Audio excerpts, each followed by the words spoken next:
Bernina sewing machines like the Bernina 480 have a super stretch stitch on the machine and a stretch stitch. So if you have stretchy knit fabric and you don't own an overlock or serger, you will want to be using stitch number 11 or stitch number 18. So stitch number 11, if you're ever wondering what that is, touch the question mark. It says it is one of 2 stretch stitches.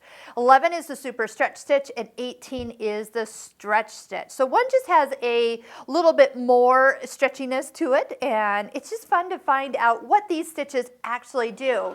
So remember, don't forget to put a ballpoint needle on your machine or a stretch needle. So if the fabric does have some lycra in it, a stretch needle is going to be a little bit easier.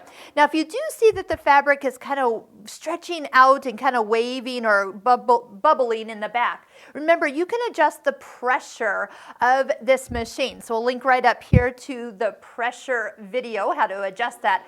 And why you even would, that's going to make the foot not come down so heavy and really be stretching it out as it's sewing. It's like me stretching it and then sewing it. It's going to come out kind of pre-stretched. So here, let me even take it down to a lighter number so you can see the difference as I get down past the further part of where I started. It's a lot flatter coming out the back. The foot is just kind of gliding over the top of it. That should give us enough to see. So what we have with this stitch is that you can actually stretch it and it not break. So if you were to use a straight stitch here, it is going to go pop, pop, pop. So this stitch, it almost looks like a little lightning bolt. It kind of does a stitch, stitch back and forth, but really small. So when you do open it up, it still looks like a regular seam, but it's going to have the give that you need when you put it over your head or stretch it out around the item or body you are fitting it to.